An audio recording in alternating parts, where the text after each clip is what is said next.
Hi everybody, hope you're all well. Welcome back to my channel and to another video. I thought I'd put a video together because I have very recently started getting into reading and watching programs about the history of the Walt Disney Company and Walt Disney and various kind of elements from across the kind of company's life. Every time I mention it on Instagram, I get people asking me, like, what books are you reading? What shows are you watching? And then, like, the day after I, like, put a story up, they're like, oh, I missed the book title. What is it? So I thought I would put something together that you can come back and reference. So I think for me, I started getting into kind of the history part of the company about a year ago when I booked to do the Walking Walt's Footsteps tour at Disneyland in August with my friend John, which I highly recommend. If you are going to Disneyland, I do recommend that tour. It is brilliant. You get to go into Walt Disney's apartment. It's incredible. But it really piqued my interest when I did the tour on the company and the way that certain rides came into the park and Walt Disney and how kind of he got from, you know, a small town boy in Missouri to being, you know, Walt Disney. And when I got back, I was having a chat with some of my colleagues and they were like, you need to read this book. If you love that tour, you need to read this book. So they gave me a book to read. And I didn't read it straight away. And then January this year when I started reading more, I picked it up and that was it then. I was hooked. I wanted to read more, I wanted to watch more. So with the inclusion now of obviously Disney Plus, there are so many documentaries on there that are worth watching. And I know there's a lot on YouTube as well, that I thought, yeah, I'm gonna go for it. I'm gonna like really do some research. I was really interested. So this is kind of the list of things I've been reading and watching. This is not a comprehensive list. There are so many more things out there you can read and watch, but this was a good starting point for me. And if you have any recommendations of anything that's not on this list, please leave them in the comments below because I know everybody will be interested. I will be interested as well, but this is just what I've started with. So I was going to tell you them in the order of they kind of appear in the company, but I'm just going to tell you about them in the order that I've read and watched them because I think it's easier. But the good thing is all the stories begin to intertwine. So I start like recognizing names. So I've read one book and then when I read another book, I see a name crop up again and I'm like, oh, I recognize that person. I know some of their history. And I'm currently rewatching all the Disney classics at the moment, and a couple of the things that I'm going to recommend are about the Disney animation department. And now when I watch the films from the 50s, I can see the names and I'm like, oh, that person's mentioned in the book, or that person was quite significant in this character development. So yeah, it's really interesting. So I don't have the first book because it's back in my London house, but the first book that I read was How to Be Like Walt, which I'll insert a picture of here, and it was by Pat Willaims. So like I said, I was loaned this book about a year ago and I didn't read it for a while, but then as soon as I read it, I was like, oh, this is such a good book. So it tells the story of Walt Disney from a young boy right up until Disneyland and his death. It's quite a conclusive book of his kind of personal history, very biographical and very interesting. I learned a lot in that book. It goes through kind of his early years as wanting to be an animator, to getting burned with the whole like Oswald debacle. And if you don't know about that, this book gives you a really good insight into what happened with Oswald. Creating Mickey with Iwerks, who is a name that has cropped up a lot over these kind of books about Walt. And interestingly, Iwerks' granddaughter, I think, is the creator of the Imagineering Story, which is the Disney Plus series that's just finished here in the UK. So there's so much kind of intertwining of these families. It tells you about his relationship with Roy, which I didn't realise was quite rocky at one point.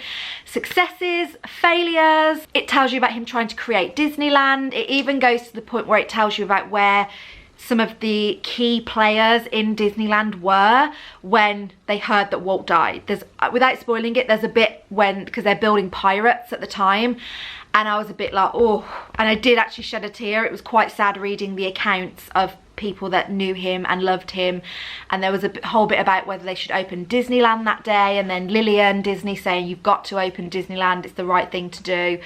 And yeah, it really got me at the end, actually. So the only thing I don't really like about this book is the writer brings a lot of religion into it, and I'm not religious at all. I'm quite agnostic, and so you can kind of get round that. It's a lot of lessons that you can learn from Walt, which is great, but they do bring religion into it a little bit, which is just not for me. It might be for some people, but it just wasn't for me. I could have left those bits out personally, but they all kind of add to the history of Walt Disney. I appreciate that. And yeah, I just found the book a really good starting point, and it definitely made me want to read more. So the next book that I read was Bob Iger's The Ride of a Lifetime, Lessons in Creative Leadership. And I was loaned this one as well by a friend at work, and I read it over this lockdown period, and I have to say, it's just made me love Bob Iger even more. I really, really respected him already as the CEO of the Walt Disney Company, but reading some of the personal challenges that he's had and some of the things that he's dealt with and the way he's dealt with them, it just blew my mind. This book is half memoir, half lessons in creative leadership, to the point where right at the end of the book, even though he talks about all these as the book goes on, he literally lists his like leadership lessons. So it was really interesting as someone who obviously wants to progress at work as well and wants to you know, build a career. I found it really inspiring. So this book charts Bob's life from joining ABC after college to becoming the CEO of the Walt Disney Company. So he became president of ABC, then they got bought by Disney. He details all that, and what I really love as well is that he details all the relationships he has with Pixar, Marvel and Lucasfilm. So he talks about each of the takeovers individually, and I like that the book doesn't really dwell on small insignificant kind of things that are happening in the big picture. So, you know, we jump straight from Pixar into them deciding to acquire Marvel and then deciding to acquire Lucas a bit later on in the book. And I didn't realise how close Bob Iger was to Steve Jobs. I knew Steve Jobs was obviously very influential and, you know, owned a lot of Pixar. I didn't realise he was on the Disney board.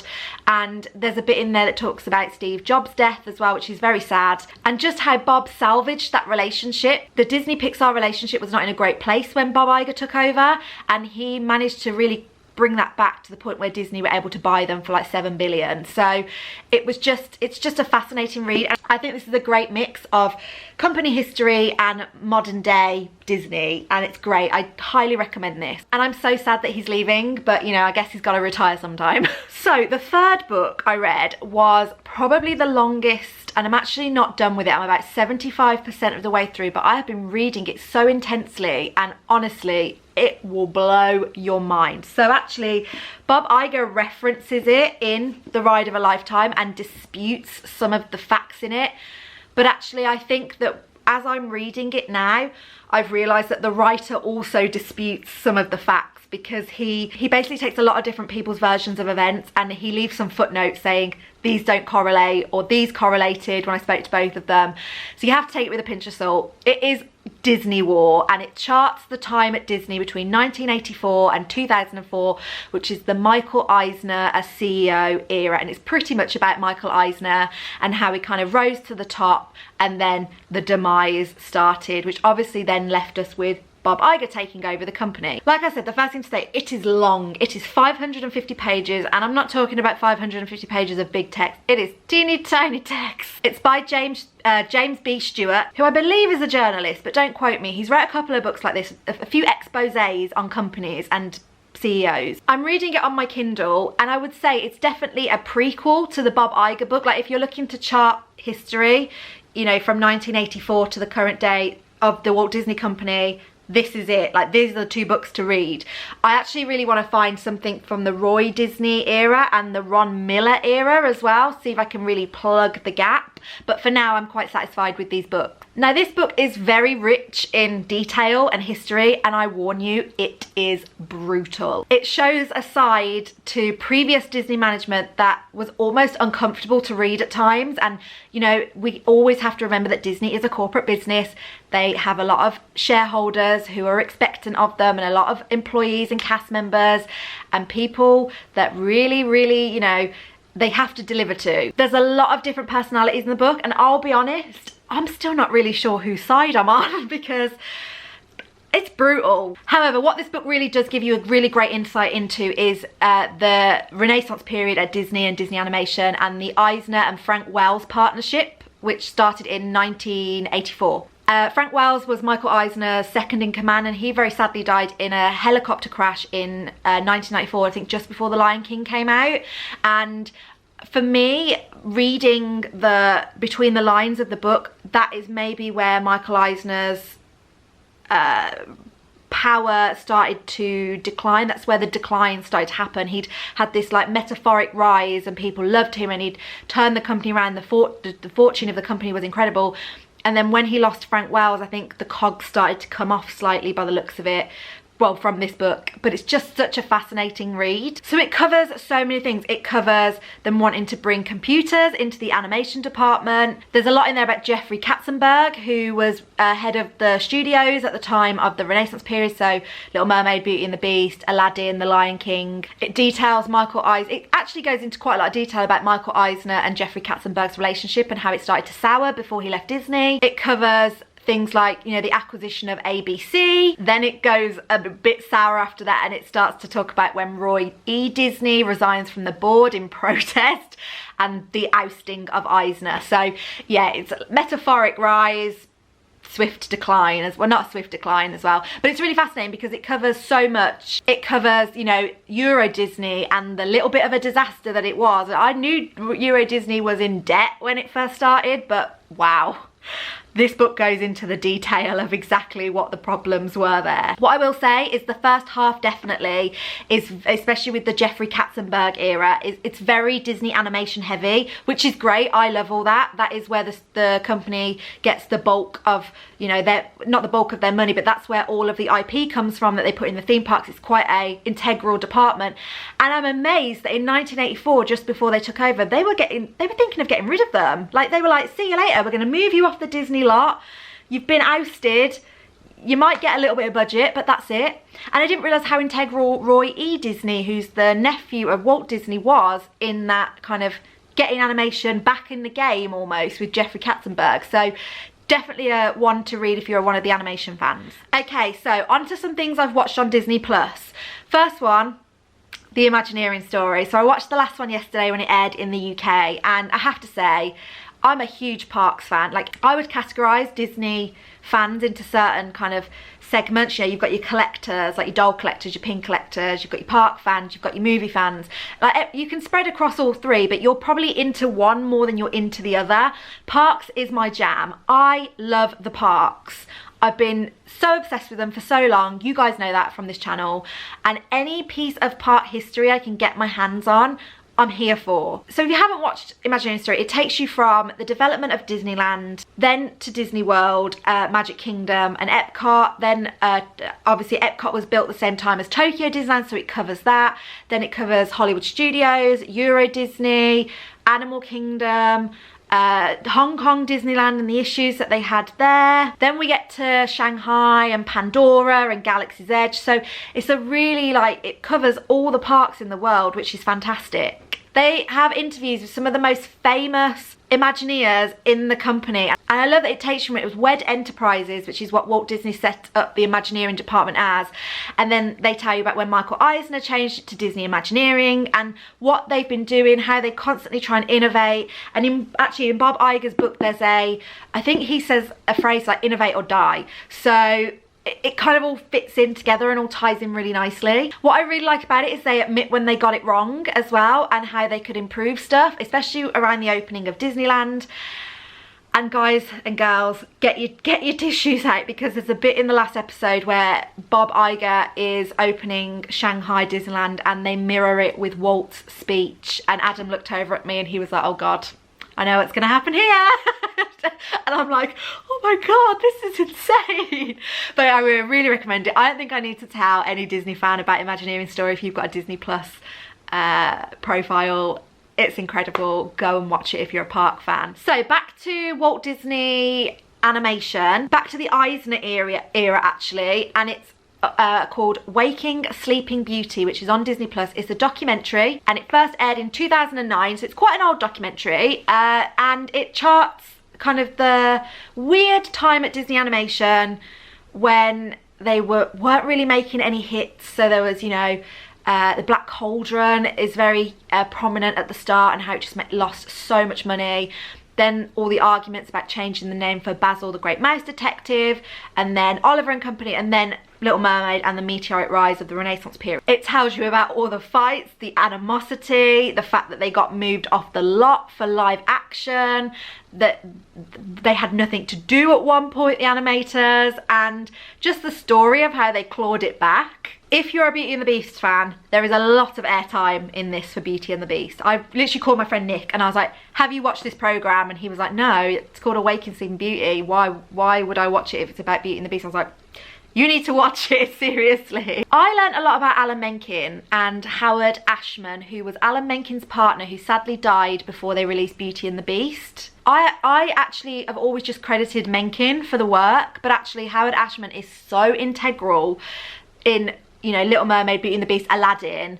He pretty much wrote those songs, and Menken obviously scored them and composed it, and honestly, it's unbelievable. But it's also unbelievably sad when they talk about his death, because he died from AIDS and he was the biggest Disney fan and this was his dream job. You know, he was working in theatre before, and then he came to work for Disney, and it was his dream job, and I felt that, like I felt that from the documentary, and I'm so sad for him that he couldn't see some of his projects through to the end. I also cried when there's a clip of Jodie Benson singing Part of Your World, which they wanted to cut. Someone wanted to cut at one point, and I'm like, imagine The Little Mermaid without Part of Your World. There's actually a really interesting bit where Menken and Howard Ashman talk about coming up with the theory for Under the Sea as well, and Little Mermaid, and there's a bit of Angela Lansbury. It's just amazing. Honestly, if you're a big fan of those films, you will really enjoy this documentary. But it also, what I'm finding is, as I'm reading DisneyWar, it's all tying together now. So when I said earlier about it all reinforcing each other, it really does. So 2 more programmes that I've watched on Disney Plus, which I'm not going to go into too much detail, but I definitely think it's worth a watch, are Frank and Ollie, which is the story of Frank Thomas and Ollie Johnson, who were 2 of Walt Disney's 9 old men. There was 9 animators that worked around Walt Disney, and they were 2 of them, and they are responsible for some of the most iconic characters in Disney history. It's a really nice, informative documentary. They are so sweet, so lovely. Their wives are in it as well. You can see they're best friends. They work so well together. I did get a little bored in the middle, not because of them, but just because of the way that the documentary is set out. But it was lovely to see that friendship and kind of that insight into people that knew Walt personally. And if you're really into the animating side of the business, you'll love it. It's just a really lovely story. So the final documentary that I'm going to talk about today is The Boys, which is about Robert and Richard Sherman. Obviously, they composed some of the most iconic Disney soundtracks of all time. Number 1 being Mary Poppins. Number 2 for me being Winnie the Pooh. They came up with the Up, Down, Touch the Ground song. Wow, I'm just a little black rain cloud.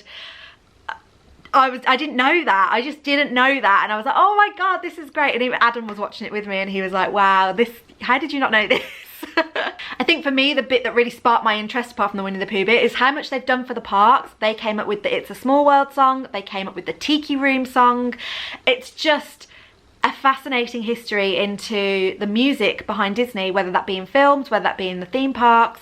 Just incredible. I didn't realise that they didn't actually like each other for a period. Their songs just, you can't tell. You can't tell that they didn't like each other for a while. So I think those are some good starting points for you. There's 3 books, 4 TV shows for you to kind of get stuck into. Like I say, if you're like me and you like to soak up the history and you're in that period and you just want to read and watch, I definitely recommend all the above. So many more documentaries I want to watch on Disney Plus. This video is already like 20 minutes long, but I really want to watch like the Pixar Story. There's Disney Insider, Pixar in Real Life. There's so many documentaries on there, and also I know there's a lot on YouTube about Disneyland, like Walt's Disneyland. So if you have any recommendations, please leave them below. Book-wise, I want to read Walt Disney, The American Original. That's meant to be a really great book on Walt. There's a few coffee table books as well, which when I was googling them to like see if I could get them, Adam was like £50 a book, but they're beautiful coffee table books, and it's on things like Disney costuming and Imagineering. There's a beautiful Imagineering book that I want to get my hands on. I've got quite a few things I continue to go. I'm going to really pace myself. It's a marathon, not a sprint, as we know, but I'm going to leave it there for today. So I hope I've inspired you. I'll leave the links for everything below, but thank you so much for watching, and I will see you all very soon. Bye guys.